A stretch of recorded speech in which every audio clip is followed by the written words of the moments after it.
जणांची परीक्षा जी आहे ती गुरुवारपासून सुरू होणार आहे.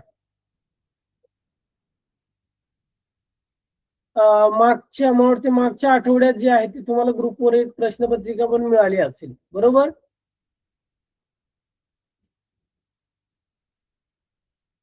एक सरावासाठी प्रश्नपत्रिका जी आहे ती टाकलेली होती. पूजा आहे, शंकर आहे, अजून कोणाकोणाची पेपर आहे गुरुवारपासून? या आठवड्यात कोणाकोणाची पेपर सुरू होते? पण या आठवड्यात मिनिमम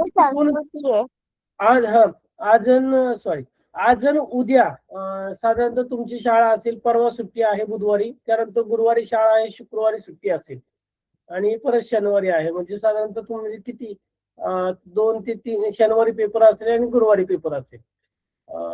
संस्कृती, पूजा, नेहा, अजून कोणाचे आहे पेपर? सर आमच्या माझा पण आहे. पहिला तुमचा साधारणतः मराठीचा पेपर आहे ना? बहुतेक मराठीची प्रश्नपत्रिका प्रॅक्टिस साठी तुम्हाला मी मागच्या आठवड्यात तुम्हाला ग्रुपवर मिळाली का? टाकलेली आहे. हो, तर ती चांगला तिचा सराव करा. आपल्याला जर उद्या परवा जर क्लास मिळाला तर आपण मराठीचे पण जे आहे ते थोडस रिव्हिजन वगैरे जे आहे ते करून घेऊया. रसग्रहण वगैरे घेतलेले आपण, पण तरी पण एक जेवढा तुमचा विभाग 1 झालेला आहे तो व्यवस्थित चांगलं वाचन वगैरे करायचं आहे. समजले? आणि ज्यांचे झालेले असतील मला वाटते मागच्या वेळेस तुम्हाला प्रश्नपत्रिका कुणाकुणाचे पेपर झालेत मागच्या आठवड्यात? विठ्ठल, ऋतुजा, जेणेकरून मला काय करा, ती प्रश्नपत्रिका मागच्या वेळेस तुम्ही पाठवली का नाही, तुम्हाला जर मिळाली असेल तर कृपया करून या नंबरवर जे आहे तर मला व्हॉट्सअपला मराठी आणि इतिहासाची प्रश्नपत्रिका पाठवा, की जेणेकरून आपले जे मित्रमैत्रिणी आहेत त्यांची प्रॅक्टिस होईल. ती प्रश्नपत्रिका आपण या सगळ्या मराठीची नाही, इतिहासाची आहे. बरं, इतिहास हा ज्यांच्याकडे मराठीची मिळेल मला उद्या पाठवली तरी चालेल, असं काय. उद्या परवा तुम्ही पाठवून ठेवा, की जेणेकरून बाकीच्यांचा पण त्यामध्ये काय चांगला सराव जो आहे तो होईल. कशा पद्धतीचे प्रश्न वगैरे आहेत मी तर टाकलेलीच आहे, पण अजून वेगवेगळ्या प्रकारचे प्रश्नपत्रिका त्यांना मिळाल्या तर त्याचा त्यांना जे आहे ते त्यांचा सराव चांगल्या प्रकारे जो आहे तो होईल. कशा पद्धतीने प्रश्न विचारले जातात, काय आहे, अशा प्रकारे चांगला अभ्यास करा. पुढे आपण जे आहे ते मागच्या तासाला इतिहासात काय अभ्यास करत होतो? कोण सांगते? पूजा, मागच्या तासाला काय अभ्यासत होतो आपण? सर मागच्या इतिहासात सर आपण मराठीची प्रश्नपत्रिका घेतली होती. नाही, इतिहासाच्या तासाला मराठीची आहे प्रश्नपत्रिका, बरोबर आहे. पण मराठीचा आपला जो इतिहासाचा तास झाला होता शेवटचा, त्या तासाला आपण काय अभ्यास करत होतो किंवा कोणता पाठ जो आहे तो अभ्यासत होतो? हा, ऋतुजा. सर मी नव्हते झाले 2-3 दिवस. नाही, मागच्या आठवड्यात 1 तास आपण बहुतेक मराठीचा घेतला आणि इतिहासाचा पण सुरू होता. काय झालंय, सगळ्यात शेवट तुम्ही जर नोट्स वगैरे लिहिलेल्या असतील, कोण सांगते? निवडणूक प्रक्रिया पाठ झाला होता आपला, उपयोजित इतिहास सुरू केलं होतं. अगदी बरोबर आहे. उपयोजित इतिहास हे जे आहे ते आपण पाहत होतो. उपयोजित इतिहास म्हणजे काय याविषयीचे आपण जे आहे तो अभ्यास करत होतो. भूतकाळात ते भविष्य काळाचा सेतू, आधुनिक काळात इतिहासाचे महत्व आणि वारसा व्यवस्थापन याविषयीची माहिती आपण मागच्या तासाला अभ्यासत होतो. काय बरं, बघूया किती जणांना लक्षात राहिले. उपयोजित इतिहास म्हणजे काय? एक जण घेऊया आपण. अगोदर तुझ्या सांग, मग नंतर संस्कृती सांगेल. भूतकाळात घडून गेलेल्या गोष्टींचा वर्तमान काळात उपयोग होणाऱ्या इतिहासाला उपयोजित इतिहास म्हणतात. ओके. संस्कृती? भूतकाळात घडलेल्या घटनेचा वर्तमान काळात अभ्यास करणे याला उपयोजित इतिहास म्हणतात. बरोबर. बरं, अजून कोणाला सांगायचंय उपयोजित इतिहास म्हणजे काय?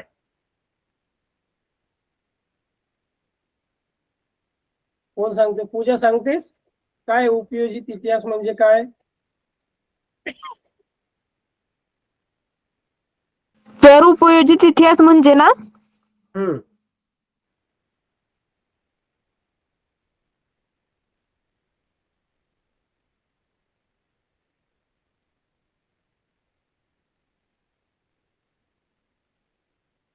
सर सॉरी मला माहित नाही, तुम्ही सांगाल का? बर तर ऐका, परत एकदा थोडं रिवाइज करतो बाकीचे पण.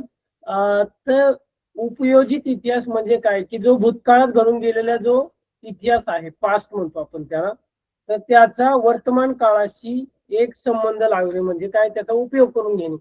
तर इतिहास फक्त आता त्याच्यातले गैरसमज काय होतं, त्याचं वास्तव काय आहे आपण थोडक्यात घेऊया आणि मग पूर्ण थोडस रिवाइज करतोय आणि मग सुरू करूया. इतिहास फक्त इतिहासकारांसाठी नाही तर विद्यार्थ्यांसाठी सुद्धा असावा.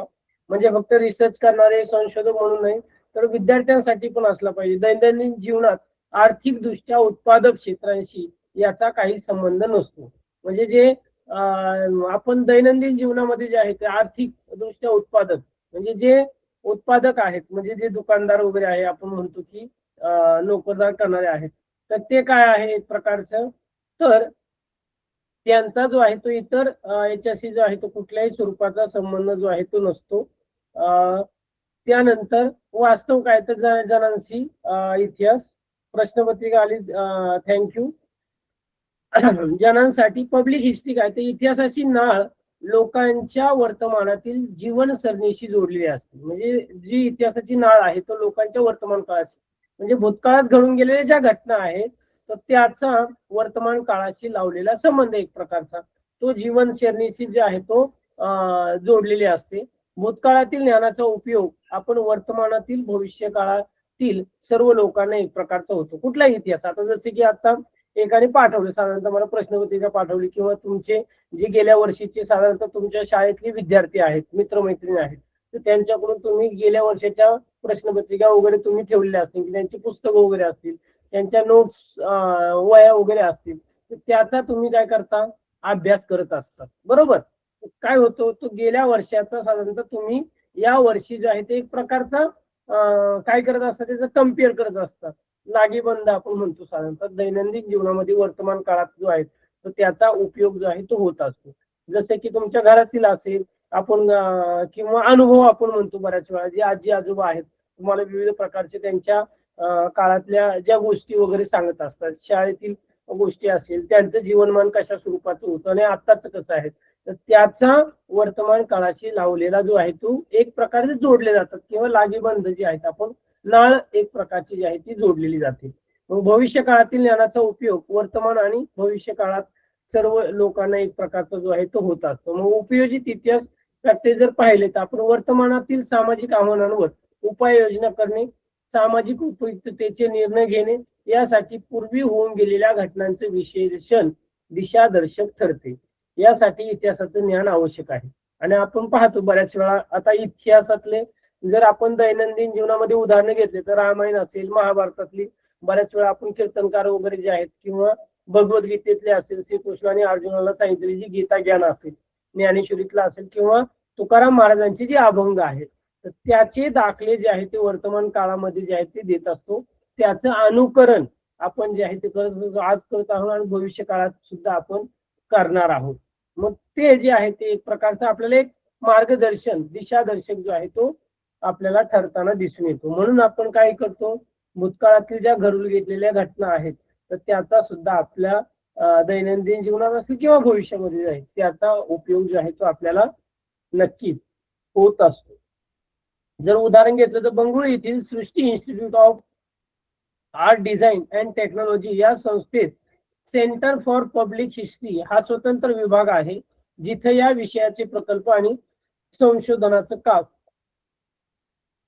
सुरू आहे. आता या बाबतची पण आपण माहिती पाहिली होती की ज्ञानाचं केंद्रबिंदू विविध विषयांमधील संशोधन काय काय आहे. तत्वज्ञान, त्याला फिलॉसॉफी असंही म्हटलं जातं. तर तत्वज्ञानाचा विचारसरणीचा उगम आणि वाटचाल, त्यानंतर विज्ञान असेल, सायन्स, वैज्ञानिक शोध आणि सिद्धांताचा कालक्रम कशा स्वरूपाचा आहे, तंत्रज्ञान, न्यू टेक्नॉलॉजी आपण म्हणतो. सुरुवातीच्या काळात कुठल्याही प्रकारचे फोन नव्हते, तार असायचे, त्यानंतर पोस्ट कार्ड असायचे, बरोबर. त्यानंतर मग लँडलाईन आले, कॉइन बॉक्स आले, नंतर मोबाईलचा शोध लागला आणि आपण पाहतो इंटरनेट, विविध प्रकारचे सोशल मीडिया माध्यम जे आहेत ते आता सुरुवात झालेली आहे. कृषी, स्थापत्य आणि अभियांत्रिकीमध्ये विविध प्रकारचे बदल. आता सुरुवातीला जे आहेत तर 7-12 वगैरे तुमच्या घरातील ऑफिशियली आपण म्हणतो की शेती विषयक असेल, त्यानंतर महसूल विषय असेल, तर सुरुवातीला हँड रिटन असेल. पण आता कसं आहे ते एक प्रकारचं जे आहे तर डिजिटल सगळ्या गोष्टी ज्या आहेत ते झालेल्या आपल्याला पाहायला मिळतात. उद्योग व व्यापार, मानवी व्यवहार आणि सामाजिक रचना यांचा एक आहे. व्यवस्थापन शास्त्र, उत्पादनाची संसाधने आणि मनुष्यबळ. त्यानंतर कला, आर्ट, वैचारिक, भावनिक, सांस्कृतिक परंपरा विकसित आणि मानव विज्ञान, ज्ञानशाखा, समाजशास्त्र, मानवशास्त्र आणि राजकीय शास्त्राचा उगम. या ज्ञानाच्या म्हणजे या संशोधनाच्या विविध उपयोजित इतिहासामध्ये जे आहे ते या शाखा आहेत. याचा अभ्यास आपण मागच्या तासाला जो आहे तो घेतलेला होता. आठवतंय का? तत्वज्ञान काय बरं सांगता येईल बघूया आपण तुमच्यापैकी किती जणांना आठवतं. तत्वज्ञानाविषयी कोण सांगतंय? तत्वज्ञान संस्कृती तू सांगतेस काय बरं? तत्वज्ञान म्हणजे फिलॉसॉफी. काय? विविध विचारसरणीचा उगम, त्यामधील वैचारिक परंपरा असेल, विचारसरणीच्या वाटचालीचा इतिहास आपण समजून घेणे, यासाठी आपण तत्वज्ञानाचा इतिहास अभ्यासावा लागतो. तत्वज्ञान समजून घेताना तत्वज्ञान ज्या भाषेतून व्यक्त झालेले आहे त्या भाषेचा इतिहासही यासाठी जो आहे तो उपयोग एक प्रकारचा होत असतो. बरोबर. म्हणजे सर खऱ्या सत्याचे ज्ञान. ते एक प्रकारची विचारसरणी म्हणजे वैचारिक जी पातळी आहेत. आपण आता सर्व फिलॉसॉफी आहे, पण ते कोणत्या विचारसरणीवर साधारणतः आधारित आहे, त्याच्यावर कुठल्या प्रकारचा प्रभाव पडलेला आहे, या मागचा इतिहासाचा अभ्यास सुद्धा आपल्याला करावा लागतो. आणि मग तत्वज्ञान जर समजून घ्यायचं असेल, तत्वज्ञान ज्या भाषेमध्ये आहे तर त्या भाषेचा उपयोग सुद्धा आपल्याला करता आला पाहिजे किंवा त्याचा होताना आपल्याला दिसून येईल. आता विज्ञान काय बरं? विज्ञानाचं विज्ञानाविषयी कोण सांगतंय? विज्ञान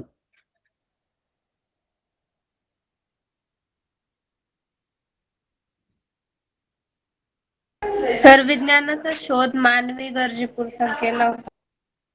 मानवी गरजेपुरता केला होता. बर, अजून अजून काय सांगता येईल?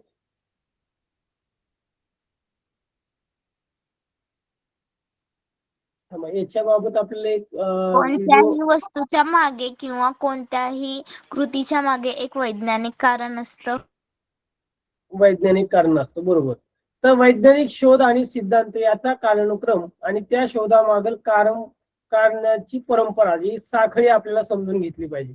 एखादा शोध लावलेला आहे म्हणजे गरज ही शोधाची जननी असे म्हटलं तर अनेकदा वैज्ञानिक शोध हे मानवी गरजांच्या पूर्ती आणि जिज्ञासेचे समाधान करण्याच्या प्रयत्नातून लागलेले असतात. त्यासाठी आधी अस्तित्वात असलेल्या वैज्ञानिक ज्ञानाचा उपयोग म्हणजे एखादी गोष्टीचं तुम्हाला संशोधन करायचं, रिसर्च करायचं आहे, पण त्या गोष्टीवर अगोदर शास्त्रज्ञांनी काय त्यांनी प्रयोग केलेले आहेत, काय आहेत, तर त्याचा इतिहास तपासला जातो आणि मग तिथून पुढे जो आहे तो नवीन संशोधन जे आहे तर शोध जो आहे तो लावला जातो. आता आपण पाहतो विविध प्रकारच्या पोलिओ आहे, बरोबर, त्यानंतर स्वाईन फ्लू झालेला आहे, प्लेग आहे, साथीचे मग कांजण्या वगैरे याचे जे आहे ते वॅक्सिन तयार झालेले आहे. बरोबर. त्यानंतर आपण पाहतो की कोविड आला, कोविडच्या नंतर आपल्याला जे आहे ते कोविडची वॅक्सिन सुद्धा मिळाली, त्यामुळे विविध प्रकारचे आहेत. आता इथून पुढे जे आहेत आता मग काय विविध प्रकारचे आजार मग आपण पाहतो की त्यानंतर टीबीचा वगैरे आहेत. त्यानंतर आता कॅन्सरवर जी वॅक्सिन यायला सुरुवात झालेली आहे, म्हणजे अजून सुरू आहे पाश्चात्य देशांमध्ये वगैरे जे आहेत त्याच्यावर टेस्ट वगैरे किंवा जवळपास हे झालेले आहे. काय एखादं जर तुम्हाला संशोधन करायचं असेल तर त्या क्रायटेरियामध्ये अगोदर काय काय संशोधन झालेलं आहे, अगोदर काय काय अभ्यास झालेला आहे, त्याचा अगोदर जो आहे तो आपल्याला इतिहास तपासला आला पाहिजे, त्याचा आपण अभ्यास केला पाहिजे आणि मग पुढे जे आहे ते आपण काय करत असतो त्याचा संशोधन, त्याचं जे आहे ते प्रयोग आपण करत असतो.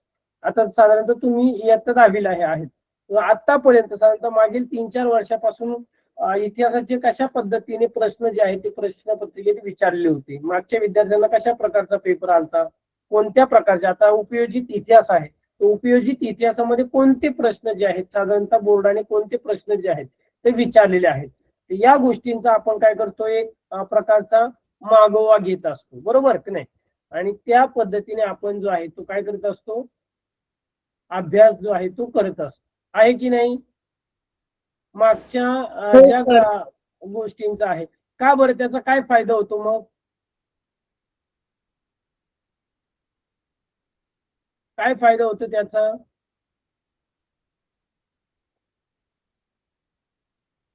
मार्च 2026 आलेली आहे. हा, तर काय बरं त्याचा काय फायदा होतो. मागच्या वेळेस आपल्याला ही दाखवलेली नव्हती प्रश्न होती का त्याची, काय फायदा होतो. कशाला सर? मागच्या वर्षीच्या प्रश्नपत्रिका आतापर्यंत 3-4 वर्षीचा, तर त्याचा याच्यामध्ये जो आहे तो कशा पद्धतीने उपयोग आपल्याला होतो साधारण, का बरं आपण त्याचा अभ्यास केला जातो. कारण सर मागच्या वर्षीच्या प्रश्नपत्रिकेमधून काही प्रश्न या वर्षीच्या पण प्रश्नपत्रिकेमध्ये येऊ शकतात म्हणून. येऊ शकतात, किंवा त्या पाठामधले कशा पद्धतीने प्रश्न विचारलेले आहेत, तर याचा आपल्याला काय लागतो, एक प्रकारचा एक अभ्यास करण्यासाठी मदत होते, बरोबर. आता हा साधारणतः याच वर्षीचा पेपर आहे, याच वर्षी म्हणजे मार्च मध्ये ज्यांची परीक्षा झाली त्यांचा आहे इतिहासाचा, तर कशा पद्धतीने प्रश्न विचारले बघूया आपण. उपयोजित इतिहासामध्ये या पाठातील कोणता प्रश्न विचारलेला आहे. जगातील सर्वात प्राचीन संग्रहालय या शहरात उत्खनन करताना सापडले, कुठे आहे, महाराष्ट्र. आता ऐका, हा एक प्रश्न आणि हा दुसरा एक, महाराष्ट्राचे आद्य कीर्तनकार यांना मानलं जातं. कोणला मानलं जातं, संत नामदेव. नामदेव महाराजांना. हा प्रश्न आपण बहुतेक 24 किंवा 25च्या वर्षाच्या प्रश्नपत्रिकेमध्ये पण हा सेम प्रश्न आलेला होता. आधुनिक इतिहास लेखनाचे जनक, हा सुद्धा प्रश्न परत रिपीट झालेला आहे. ही प्रश्नपत्रिका मी तुम्हाला ग्रुपवर पाठवणार आहे. आपल्याला उपयोजित इतिहास मध्ये जे आहे एक प्रकारे कोणता प्रश्न जो आहे तो आलेला आहे तो बघूया आधी. लघु संग्रहालय, सार्वजनिक म्युझियम, राष्ट्रवादी इतिहास लेखन. हा, हे पहा, थोडक्यात टिपा लिहा. काय आलाय, उपयोजित इतिहास, म्हणजे यावर साधारणतः प्रश्न तुम्हाला विचारला गेलेला आहे. केव्हा, या वर्षीच आलेला आहे, मार्च 2026 मध्ये. हा थोडक्यात टिपा द्यायला आलेला आहे 2, म्हणजे 2 मार्क्सला साधारणतः उपयोजित इतिहास म्हणजे काय, उपयोजित इतिहासाची व्याख्या साधारणतः तुम्हाला लिहिता आली पाहिजे, हे महत्वाचं आहे. मी सांगण्याचं कारण हेच आहे की तुम्हाला गेल्या वर्षी साधारणतः कोणते प्रश्न विचारले होते त्याचा तुम्हाला अभ्यास करण्यासाठी त्याचा उपयोग होईल, म्हणून हे थोडक्यात तुम्हाला आता घेतले. बरं, अजून एक काय आलेलं आहे पाहूया. चित्रपट माध्यमात इतिहास हा विषय महत्वाचा आहे. ताम्रपट, त्यानंतर भारतातील मुस्लिम आकाशवाणी, ऐतिहासिक काळांच्या जतनासाठी संविधानाच्या मूलभूत चौकटी, जलक्रांती, हरित क्रांती, औद्योगिक क्रांती, धवल क्रांती. साधारणतः बहुतेक उपयोजित लेखन हा पाठ जो आहे एवढा हे नाही, म्हणजे साधारणतः 3 ते 4 मार्काला हे प्रकरण आहे. साधारणतः एवढं वेटेज याचं जे आहे ते साधारणतः तुम्हाला आहे. किती आहे, 3 ते 4 मार्क साधारणतः विचारले जाऊ शकतो. आपण 2025चा पण पेपर पाहू की साधारणतः त्यामध्ये पण कसे विचारले. आता जून मध्ये पण एक पेपर झालाय. कधी झालाय, जून मध्ये रिपीट जो आहे तो पेपर झालेला आहे. बघूया तेच सेम रिपीट परीक्षा, माहिती आहे ना, रिपीट परीक्षा होते परत. आता त्याचा एक पेपर बघूया आणि मग आपण आपला कंटिन्यू पुढे चालूया. हा आता जून मध्ये 1-1.5 महिन्यापूर्वी पेपर झालेले पहा. चित्रकला भारतीय, पहिले इंग्रजी वर्तमानपत्र, कोलकाता येथील पहिले संग्रहालय, कशा पद्धती. हे दोन्ही पेपर मी तुम्हाला ग्रुपवर पाठवले जाईल तुम्हाला अभ्यासासाठी. त्यानंतर हा लेख कालरेषा पण रिपीट झालेला आहे. गेल्या वर्षी नाही पण त्याच्या गेल्या वर्षी साधारणतः आलेला आहे. त्यानंतर सरस्वती महाग्रंथालय ॲन्युअल प्रणाली आहे. वर्तमानपत्रांना इतिहास या विषयाची गरज पडते. त्यानंतर हे बघा, उपयोजित इतिहासाचा वर्तमान काळाशी कसा सहसंबंध लावा. आलाय का, हो सर. 2 मार्क्सला प्रश्न आलेला आहे, फिरून फिरून तिथेच आलेला आहे. साधारणतः उपयोजित लेखन म्हणजे काय, सॉरी, उपयोजित इतिहास म्हणजे काय आणि उपयोजित इतिहासाचा वर्तमान काळाशी कसा सहसंबंध तुम्ही लावू शकता. या एक प्रकारचा जो आहे तो प्रश्न तुम्हाला इथे जो आहे तो विचारला गेलेला आहे, त्यावरच रिपीट झालेला आहे. म्हणजे फक्त काय आहे की त्याच पाठातला प्रश्न आहे, पण तोच फिरून जो आहे तो साधारणतः विचारला गेलेला आहे. तर समजले कशा पद्धतीने प्रश्न साधारणतः तुम्हाला विचारले जातात. हो सर. हे प्रश्न मी तुम्हाला ग्रुपवर पाठवणार आहे. तर व्यवस्थित नंतर तुमची परीक्षा झाल्यानंतर जो आहे तो सोडवा. आता शक्यतो तुम्हाला ही जी चाचणी परीक्षा आहे ते परीक्षा महत्वाची आहे, ही द्या. आणि मग ही झाल्यानंतर ही ग्रुपवर जे आहे तुम्ही दर आठवड्याला तुम्हाला एका वर्षाची प्रश्नपत्रिका, मराठी असेल, इतिहासाची असेल, ते प्रश्नपत्रिका जे आहे ते पाठवणार आहे. तुम्हाला तुमच्या वेळेमध्ये जे आहेत त्याची उत्तरं लिहा. फक्त पाहू नका, ती उत्तरं सोडवण्याचं अगोदर काय करा, पूर्ण ते प्रश्न बघून घ्यायचे, त्या प्रश्नांचं अगोदर वाचन करून घ्यायचे, उत्तर व्यवस्थित समजून वगैरे घ्यायची, आणि मग न पाहता साधारणतः ते सोडवण्याचा प्रयत्न करायचा. तर अशा पद्धतीने तुम्हाला जो आहे तो म्हणजे कशाही पद्धतीने जर प्रश्न तुम्हाला विचारला तर त्या पाठातला प्रश्न तुम्हाला सोडवता आला पाहिजे. तर आपण साधारणतः आलतो कुठपर्यंत, विज्ञानापर्यंत आलो होतो. आता तंत्रज्ञान, कृषी, स्थापत्य आणि अभियांत्रिकीतील बदल. काय बरं तंत्रज्ञानाचा, तंत्रज्ञानावर कोण सांगतंय?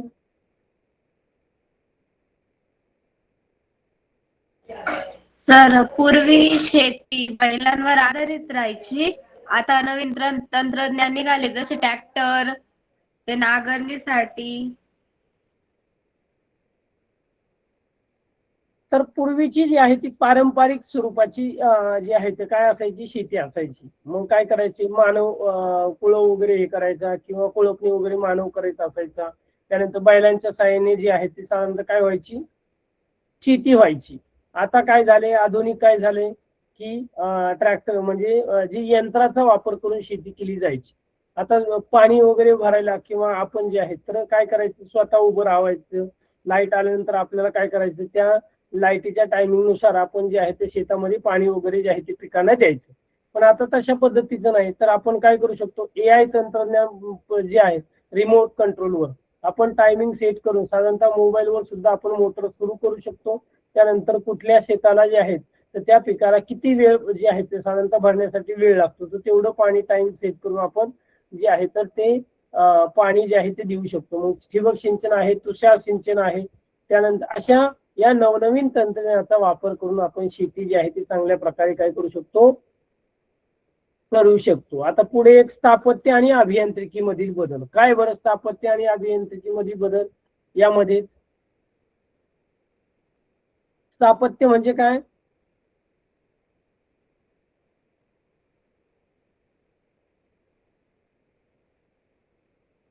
स्थापत्य, अभियांत्रिकी, इंजिनिअरिंग.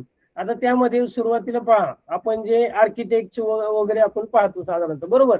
एखाद्या बिल्डिंगचा किंवा याचा नकाशा तुम्हाला बनवायचा, एखादं मंदिर बांधायचं आहे किंवा हॉस्पिटल बांधायचं आहे किंवा शाळा बांधायची आहे, तर त्याचा प्लॅन जो आहे तो साधारणतः काय करावा लागायचा, आपल्याला पेन्सिलने वगैरे जे आहे, तुम्हाला जॉग्राफीला वगैरे असतं साधारणतः पुढच्या जाऊन 11वी 12वी किंवा तुम्ही जेव्हा ग्रॅज्युएशनला जाल तर तुम्हाला एखादा रोड आपल्याला काढायचा असते, रोडची मोजणी वगैरे कशा पद्धतीने केली जाते.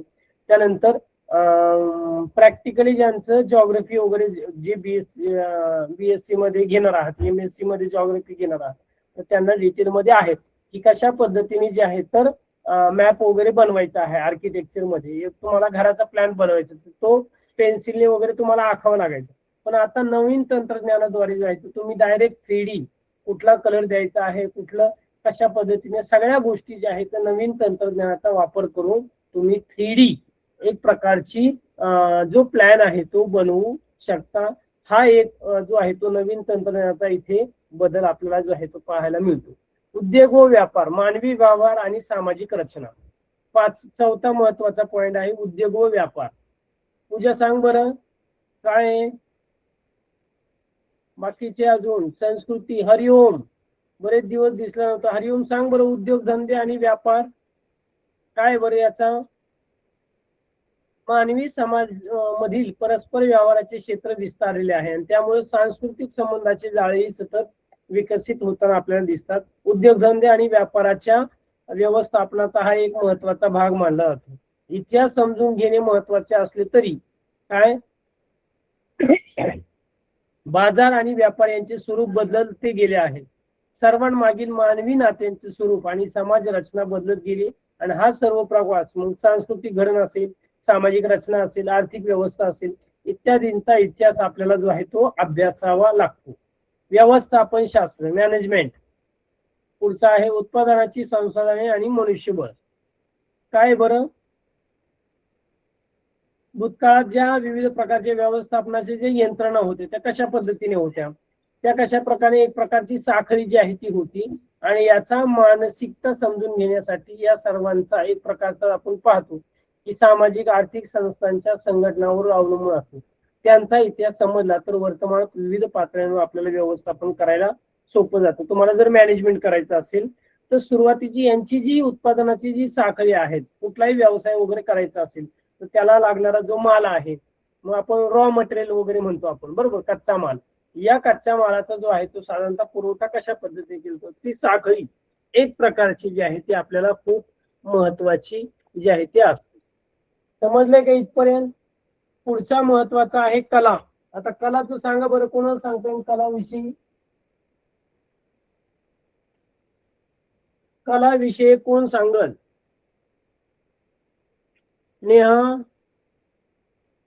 ऋतुजा सांगतेस? वेदिका? वैचारिक, भावनिक आणि सांस्कृतिक परंपरा.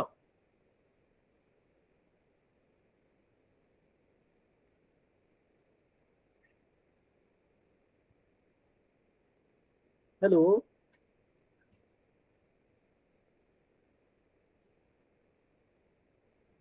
कोण सांगते? वीरेंद्र सिंग कोण सांगतय?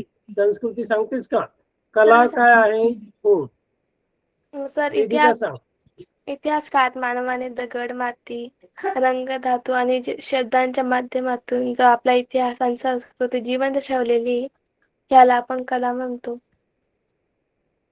मग वैचारिक, भावनिक आणि सांस्कृतिक परंपरांच्या आधारित झालेल्या कलांचा विकास हा आपल्याला समजून घेणे गरजेचं असतं. मग कोणत्याही कला आविष्काराचं मर्म, कलाकृतीच्या निर्मात्याची मानसिकता कशा स्वरूपाची आहे, त्याची विशिष्ट कला शैलीच्या विकासाचा क्रम सांस्कृतिक इतिहासाच्या अभ्यासाद्वारे आपल्याला समजायला हवा. आणि शेवटचा महत्वाचा मुद्दा आहे मानव ज्ञानशाखा. मानवाच्या ज्ञानशाखा मग समाजशास्त्र, मानवशास्त्र आणि राज्यशास्त्राचा उगम. काय मग इतिहास, पुरातत्व, समाजशास्त्र, मानवशास्त्र, राज्यशास्त्र, अर्थशास्त्र या जरी ज्ञानशाखा असल्या त्यांचा उगम, विकास यांचा इतिहास समजून घेणं महत्वाचं आहे. तत्वज्ञान, विज्ञान आणि या सर्वच ज्ञानशाखांची जननी मानली जाते. वैश्विक पसारा आणि मानवाच्या त्यातील अस्तित्व यांचा परस्पर संबंध जर आपल्याला समजून घ्यायचा असेल तर कुठेतरी आपण म्हणतो की यांचं जे आहेत तर जिज्ञासेतून जगभरातील सर्वच मानवी समाजामध्ये त्या सोबतची जी आहे ती लोक जी आहेत ती बांधून ठेवलेली आहे. जगाच्या उत्पत्ती संबंधीच्या मग कथा आहे, देवी देवतांच्या कथा आहे, कल्पना आहे, प्राचीन लोकांनी केलेल्या गोष्टींच्या विचारात घेतल्या पाहिजे आणि या तत्वज्ञानाची बीजे यांचा उल्लेख साधारणतः आपल्याला पाहायला मिळतो. आणि म्हणून जे आहेत तर मानव शाखेतील विविध शाखांच्या विकासाला तत्वज्ञानातील सिद्धांताचा पाया म्हटलं जातं. आणि मग या सगळ्या शाखांचा कुठेतरी एकमेकांशी जो आहे तो सहसंबंध जोडला जातो. तर अशा प्रकारचे या विविध ज्ञानशाखा आहे. जर तुम्हाला प्रश्न विचारला गेला तर थोडक्यात साधारणतः हे महत्वाचे टॉपिक तुमच्याकडे लिहून असले पाहिजे. जर यावर मोठा प्रश्न विचारला तर तुम्हाला पटकन साधारणतः डायग्राम काढून ह्या 7 ज्ञानशाखांची नावं लिहायची आणि जर साधारणतः 2 ते 3 मार्कांना जर आला तर किमान 2 ते 3 ज्ञानशाखा साधारणतः तुम्हाला स्पष्ट करता आल्या पाहिजे. तर या ज्ञानशाखा समजल्यात उपयोजित इतिहासाच्या? Yes sir. पुढे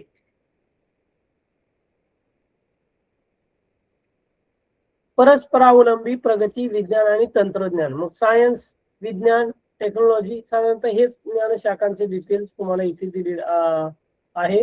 मानवी गरजांची पूर्तता आणि जिज्ञासेचं समाधान करण्यासाठी वैज्ञानिक शोध लावले जातात. नैसर्गिक नियमांचे आकलन इतिहासाचा भागात टेक्नॉलॉजी असेल, वर्तमान काळ कसा आहे, तर भूतकाळातील मूर्त आणि अमूर्त स्वरूपातील अनेक अवशेष वर्तमान काळात अस्तित्वात असतात.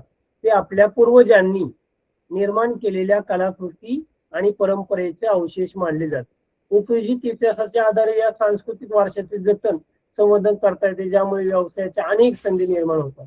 तो आपला सांस्कृतिक वारसा असतो आणि ती आपली ओळख एक प्रकारची जी आहे ते असते. म्हणजे सुरुवातीचं कशा प्रकारचं होतं आणि आताचं आधुनिक कशा पद्धतीचं आपण पाहतो.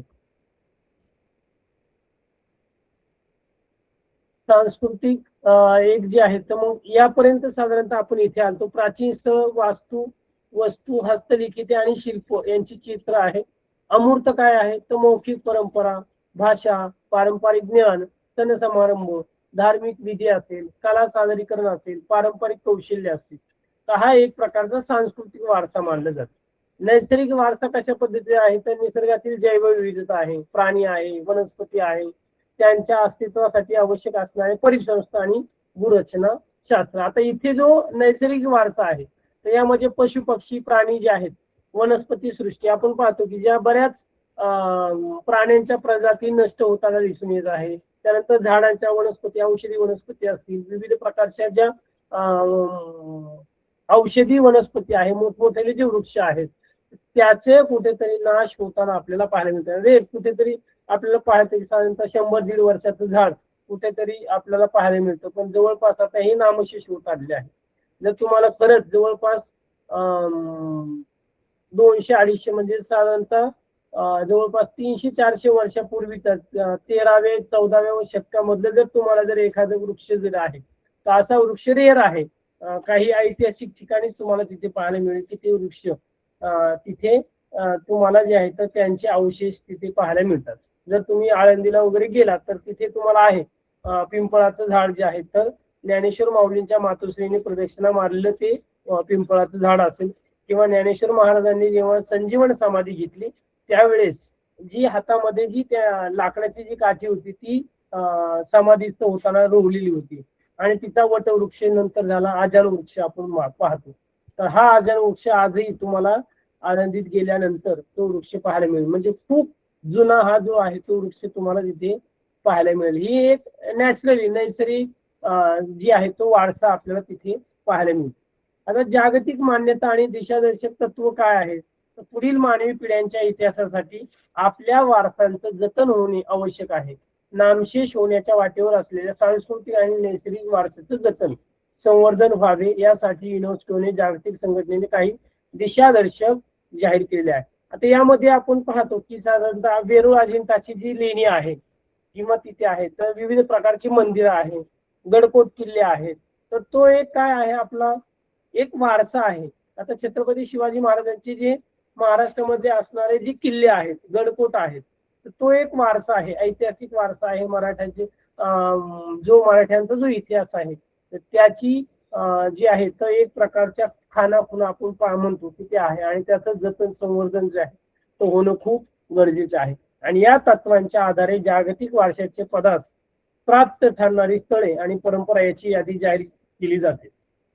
मग आपण पाहतो साधारणतः गेल्या वर्षी युनेस्कोने 13 भारतातील जवळपास 13च्या वर जास्त जे जागतिक वारसा स्थळ आहेत तर त्याची यादी जाहीर केली. मग पुण्यामधील सिंहगड किल्ला असेल, शनिवार वाडा असेल, त्यानंतर रायगड तो आहेच किल्ला, रायगड किल्ला आहे, त्यानंतर शिवनेरी किल्ला आहे, प्रतापगड किल्ला आहे.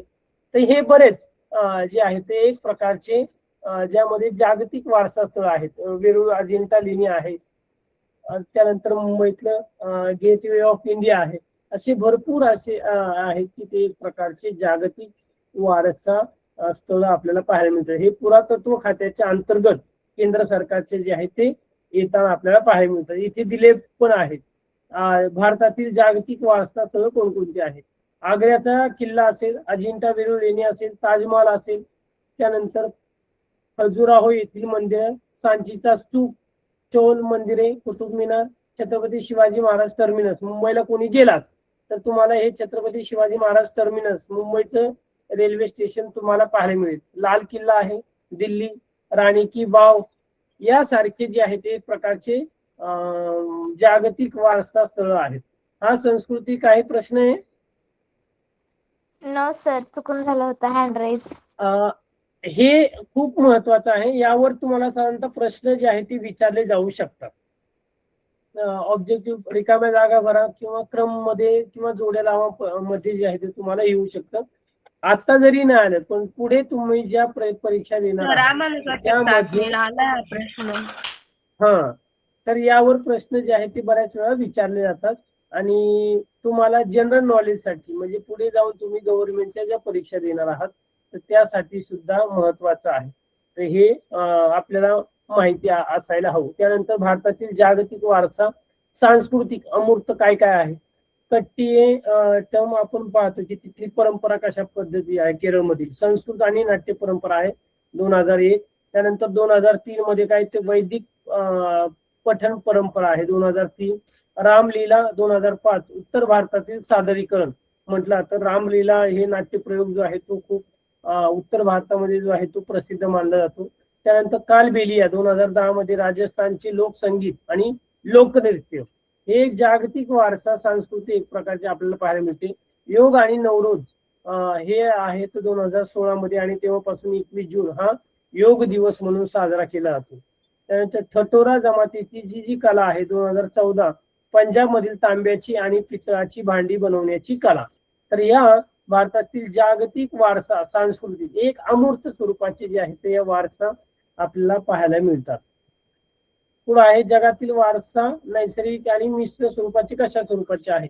मग तुम्ही पाहिले असेल की अभयारण्य आहे, मग वाघांचे असेल, व्याघ्र प्रकल्प असतील. त्यानंतर आपण पाहतो विविध प्रकारचे काझीरंगा आहे, केवलादेव आहे, मानस आहे, सुंदरबन आहे आणि नंदादेवी आहे. हे व्याघ्र प्रकल्प आहेत साधारणतः अभयारण्य.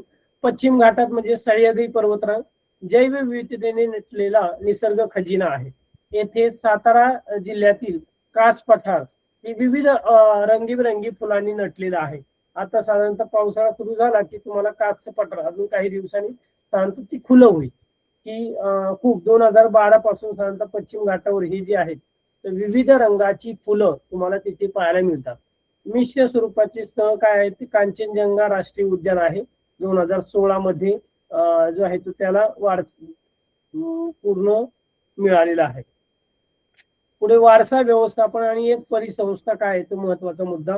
मूळ स्वरूप जतन करून ठेवणे. वारसा स्थळाचे मूळ स्वरूप न बदलता जतन आणि संवर्धनाची कामे केली जातात. उदाहरणार्थ तुम्ही जर पाहिलं साधारणतः पंढरपूरला गेलात किंवा महालक्ष्मी मंदिरामध्ये गेलेला असेल तर पंढरपूरला साधारणतः गेल्या वर्षी जवळपास उत्खनन करण्यात आलं किंवा जे कलर वगैरे देण्यात आले होते, मूर्तीचा लेप वगैरे देण्यात आले, ते पूर्ण जे आहेत जुनं वैभव जे आहे ते एक प्रकारचं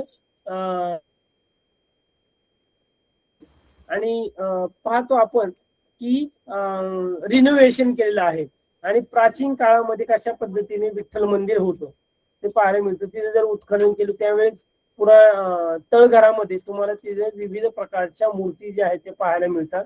तुम्ही जर गुगल वगैरे जर पाहिलं साधारणतः तुम्हाला तिथले आताच जे कोणी पंढरपूरला वगैरे जाईल किंवा महालक्ष्मी मंदिरामध्ये गेला तर तुम्हाला तिथे प्राचीन एक प्रकारची त्या काळातले हेमाडपंत बांधकाम कशा पद्धतीचं आहे. बऱ्याच ठिकाणी बऱ्याच प्राचीन मंदिरामध्ये काळाराम मंदिरामध्ये गेलात, त्यानंतर त्र्यंबकेश्वरला तुम्ही गेलात, आपण पाहतो की गडकोट किल्ल्यांवर गेलात तर कशा पद्धतीचं आहे. आता रायगडावर एक जतन संवर्धनाचं काम सुरू आहे. तर मग एक प्रकारचं काय की जी मूळ स्वरूपातलं जे आहे तर मूळ जे स्ट्रक्चर आहे सुरुवातीचं तर तशाच पद्धतीचं बांधकाम जे आहे ते संवर्धन व्हावं की त्या काळातली एक आठवण, त्या काळातला जो एक प्रकारची माहिती जी आहे ती राहावी यासाठी तशा पद्धतीने बांधकाम जे आहे ते केलं जातं. स्थानिक भावनांचा आदर. स्थानिक लोकांच्या भावना दुखावल्या जाऊ नयेत याचे नियोजन साधारणतः केले जातं. आणि एक ऐतिहासिक परंपरा रीतिरिवाज आपण म्हणतो की तो जसाच्या तसा राहिला पाहिजे. त्यामध्ये कुठल्याही प्रकारचं नाही की त्या लोकांच्या यातून भावना दुखू नये हा त्या मागचा जो आहे तो एक प्रकारचा प्रयत्न असतो. आर्थिक चालना. स्थानिक लोकांच्या परंपरागत कौशल्यांचा प्रोत्साहन देणाऱ्या उद्योग व्यवसायांना चालना देणे. आता स्थानिक परंपरा काय आहे बरं, कोण सांगेल. स्थानिक परंपराचे ज्या पिढ्याने पिढ्या साधारणतः चालू आहे ज्यामधून ते आपले पोट वगैरे जे आहे ते भरत असतात. काय बरं यावर शेती. शेती आहे. बर, अजून? उद्योगधंदे. हा, तो उद्योगधंद्यांमध्ये काय असणार? जुनं आपण म्हणतो, जुनं साधारणतः कोल्हापुरी चप्पल आहे. आजपासून म्हणजे सुरुवाती शिवाजी महाराजांच्या काळापासून साधारणतः कोल्हापुरी चप्पलचं आहे. आजही आपण पाहतो की कोल्हापूरला वगैरे गेला किंवा हे आहे तर चप्पलचा मोठ्या प्रमाणात जे आहे तर व्यवसाय केला जातो. असे विविध प्रकारचे जे आहे तर हातावर विणलेले बऱ्याच गोष्टी आहेत, हँडमेड म्हणतो आपण, बरोबर. त्यानंतर कलाकुसर आपण पाहतो की साधारणतः शिवणकामामध्ये जे आहे ते नक्षीकाम वगैरे केले जाते. त्यातून काय होतं, एक प्रकारची जी कला आहे ती कला पण डेव्हलप होत असते. पाठीमागचा जो इतिहास आहे तो पण जतन संवर्धन होतं त्याचं, आणि त्यामधून जे आहे आजच्या काळामध्ये पाहतो आपण साधारणतः त्यावर काय मिळत आहे, आर्थिक चालना सुद्धा मिळत आहे. आपण साधारणतः 10 वर्षापूर्वी, साधारणतः 10-15 वर्षापूर्वी सर्वांना हॉटेलचं वगैरे बाहेरचं खाणं वगैरे जे आहे ते सर्वांना आवडायचे. पण आता जर तुम्ही साधारणतः बऱ्याच हॉटेल्स रोडने हायवेने वगैरे गेला तर चुलीवरचं जेवण वगैरे जे आहे, मग मासवडी असेल, आमटी भाकरी असेल, पिठलं भाकरी असेल, आज आपण पाहतो मोठमोठ्या हॉटेलमध्ये सुद्धा आहे तर चुलीवर बोर्ड वगैरे लागले असतात. मग सुरुवातीच्या काळामधील लोकांचं जे व्यवस्था जीवनमान होतं तर ती कुठेतरी जे आहे तर जी एक प्रकारचं आर्थिक चालना त्यामध्ये मिळते, आणि एक परंपरा जी आहे आपल्या महाराष्ट्रीयन लोकांची असेल, स्थानिक जी हे आहेत तर ती आजही काय होत आहे यामध्ये जे आहे ते रुजवताना आपल्याला पाहायला मिळते. त्याची माहिती नवीन येणाऱ्या पिढीला जे आहे ते मिळताना आपल्याला पाहायला मिळते. स्थानिक सहभाग, समाजाची जडणघडण आणि मानसिक लक्षात घेता त्यांच्या प्रकल्पात सामील होणे गरजेचं आहे. समाजाची गणना, समाजाचा विकास पण झाला पाहिजे. एक प्रकारची जे आहेत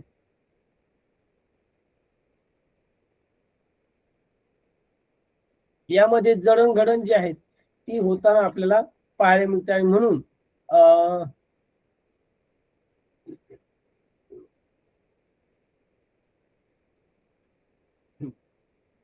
तेच आहे.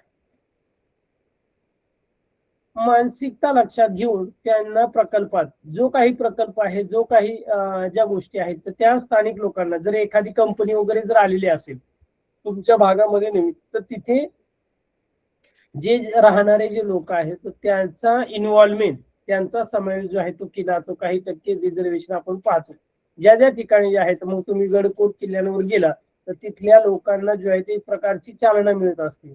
मग रोजगार असेल, त्यानंतर काही जरी संस्था वगैरे स्थापन करायची असतील तर तिथल्या लोकांना त्या प्रकल्पामध्ये सामावून घेतलं जातं.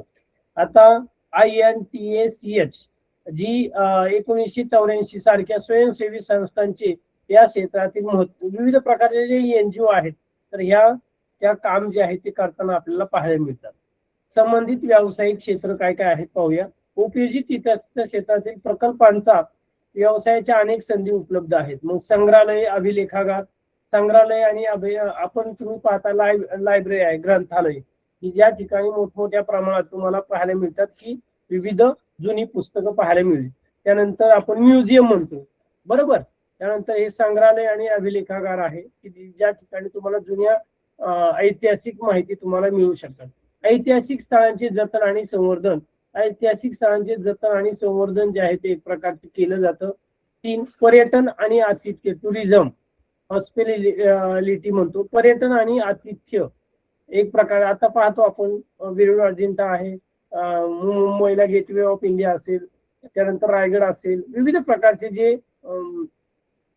ऐतिहासिक ज्या वास्तू आहेत तर तिथे मोठ्या प्रमाणात बाहेरच्या कंट्रीतले, बाहेरच्या राज्यातील लोक सुद्धा मोठ्या प्रमाणात इथे काय करत असतात, बघण्यासाठी येत असतात. मग आपण पाहतो ताजमहल असेल आग्र्याचा, बरोबर, लाल किल्ला असेल, विविध ठिकाणी जे आहेत ते बाहेरील परदेशी लोक, तेच जाऊ दे आपलं महाराष्ट्रामधलं वेरूळ अजिंठा जर घेतलं तर बाहेरच्या देशातील लोक सुद्धा त्या ठिकाणी काय करतात, व्हिजिट करत असतात. तिथली जी कलाकुसर आहे, तिथला जो अभ्यास आहे, तिथलं जे स्ट्रक्चर आहे ते बघण्यासाठी जे आहे ते लोक मोठ्या प्रमाणात आहे. यातून कुठेतरी आर्थिक पर्यटन जे आहे ते आपल्याला पाहायला मिळतं की एक विकास जो आहे तो होताना दिसून येतो.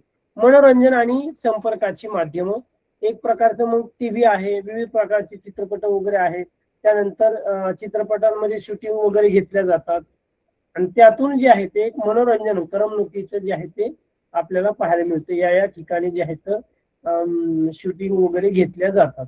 आवश्यक तज्ञ, स्थापत्य विशारद, अभियंता, इतिहासकार, पुरातत्वज्ञ, संग्रहपाल, समाजशास्त्र, कायदे तज्ञ, छायाचित्रण तज्ञ. तर या गोष्टींची जी आहे ते एक प्रकारे काय की यांची व्यवसाय मोठ्या प्रमाणात आपल्याला चालताना दिसून येतात. आता विविध प्रकारच्या तुम्ही जर सिंहगडावर वगैरे कोणी गेलेला असेल तर त्या ठिकाणची कलाकुसर असेल, प्रतापगडावर गेलेला असेल तर एक ऐतिहासिक मग छत्रपती शिवाजी महाराजांचे त्या काळातले पोशाख वगैरे कशा पद्धतीचे होते, त्यांचा पेहराव, तिथले ज्या कलाकुसरीच्या ज्या वस्तू आहेत त्या आजही तुम्हाला तिथे गेल्यानंतर शॉपिंग करण्यासाठी, खरेदी करण्यासाठी मिळत असतात.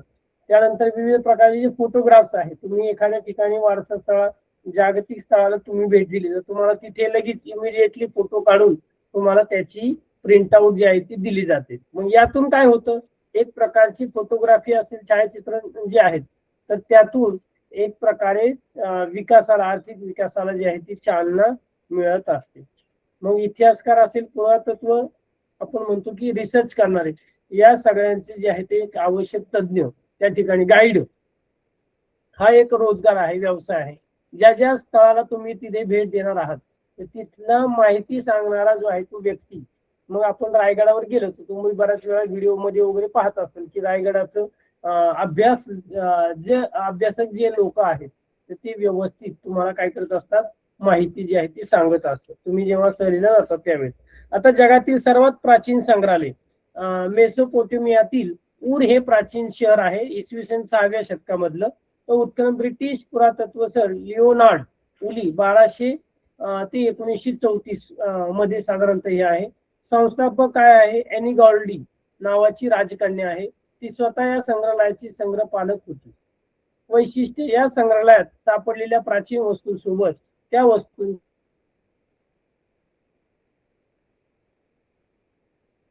सविस्तर वर्णन करणाऱ्या मातीच्या वटिका, क्ले टेबल जे आहे त्याच्यावर लिहिलेलं आहे. आपण शिलालेख, स्तंभालेख वगैरे पाहतो त्याचा अभ्यास. आधुनिक संग्रहालयाची रचना, इंडियन म्युझियम भारतामध्ये जी म्युझियम आहे ते 1814 मध्ये एशियाटिक सोसायटी तर्फे कोलकाता या ठिकाणी ची स्थापना झालेली आहे. त्यानंतर पहिले संग्रहपालक नॅथनियल ऑलिक आणि डॅनिश वनस्पती शास्त्रज्ञ. मुख्य विभाग कला, पुरातत्व आणि मानव शास्त्र आहे. जतन, प्रकाशन, छायाचित्रण असेल, प्रदर्शन आणि सादरीकरण, एक प्रकारचं प्रतिकृती निर्मिती आणि प्रशिक्षण, संग्रहालय, सुरक्षा. हे जे म्युझियम आहे कलकत्ता, मुंबई या ठिकाणी तुम्हाला या म्युझियम पाहायला मिळतात आणि तिथे ऐतिहासिक वास्तू त्याची माहिती तिथे मिळते. नॅशनल आर्चिव्ह, राष्ट्रीय अभिलेखागार, भारताचे राष्ट्रीय अभिलेखागार नवी दिल्लीमध्ये आहे. हा प्रश्न पण तुम्हाला प्रश्नपत्रिकेत विचारला जातो, रिकाम्या जागा विचारा. प्रत्येक राज्याचे स्वतंत्र अभिलेखागार असते जिथे जुनी कागदपत्र, दप्तरे जतन केलेली असतात. आणि नॅशनल फिल्म अवॉर्ड अकादमी पुणे NFAI जे आहे तर 1964 मध्ये माहिती आणि प्रसारण खात्याने स्थापन केलेले आहे. दुर्मिळ भारतीय चित्रपटांचा शोध घेणे आणि जतन करणे, चित्रपटांच्या कायमस्वरूपी नोंदणी तयार करणे, संशोधन आणि चित्रपट कलासृष्टीचा प्रसार. जुने चित्रपट, रामायण महाभारताचे ज्या सिरियल आहे, शक्तिमान, विविध प्रकारचे जे आहेत तर याचा एक प्रकारचे जे आहेत प्रसारित करणे, त्याच्या नोंदणी ठेवणे, ऐतिहासिक. यस रेश्मा, काही प्रश्न आहे? शेवटचं घेऊया आपण. आले, शेवटच आलेला आहे. आता उपयोजित इतिहास म्हणजे मग केवळ मागे पाहणे नाही तर भूतकाळाला वर्तमानात आणून भविष्यातील शाश्वत मूल्य निर्माण करण्याचे शास्त्र. हा उपयोजित इतिहासाचा जर कंटिन्यू आपण पाहिलं तर भूतकाळाचा शोध घेणे, त्यानंतर आधुनिक व्यवस्थापन, अभिलेखागार, तंत्रज्ञान आणि वर्गीकरण आणि भविष्यातील मूल्य निर्मिती, पर्यटन, रोजगार आणि सांस्कृतिक ओळख. हा या पाठातून आपल्याला शिकायला मिळतो. आणि शेवट निष्कर्ष जर काढला या पूर्ण पाठाचा तर आपल्या सांस्कृतिक नैसर्गिक वारशाचे जतन करण्यासाठी समाजात जागृती निर्माण करणं. आपण पाहतो बऱ्याच वेळा ऐतिहासिक वास्तूंमध्ये वगैरे गेलं तर विद्रुपीकरण मोठ्या प्रमाणात, त्यानंतर कचरा वगैरे आपण करत असतो. तर ते न करता आपण आपले वारसा स्थळ कशा पद्धतीने आपण समृद्ध ठेवता येईल, सुरक्षित ठेवता येईल, चांगले ठेवता येईल यासाठी नेहमी आपण प्रयत्न केला पाहिजे, ही आपली जबाबदारी आहे. आणि त्यातून व्यावसायिक कौशल्य उद्योग वाढीस लावणे हा उपयोजित इतिहासाचा मुख्य ध्येय आहे. इतिहासाच्या आधारे वर्तमान काळाचे यथायोग्य आकलन आणि भविष्य काळासाठी दिशा दर्शन करणे हा झाला उपयोजित इतिहास. समजलंय? काही प्रश्न आहे? रेश्मा, तुला काही प्रश्न होता? हॅलो कोमल, हरिओम.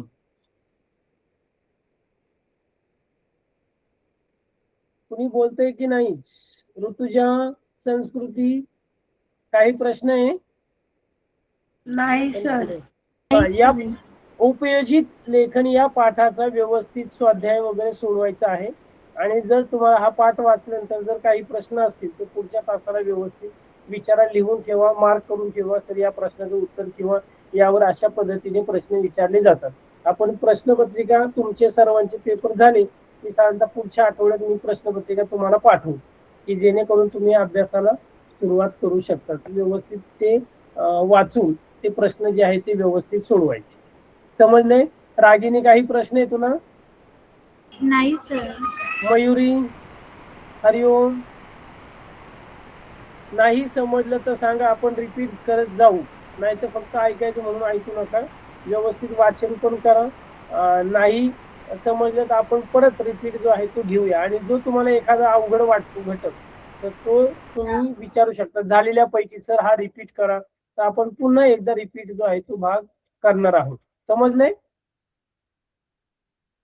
Okay sir. चला थांबूया इथे. सर्वांना शुभरात्र. चांगला अभ्यास करा. पेपर ज्यांचे आहेत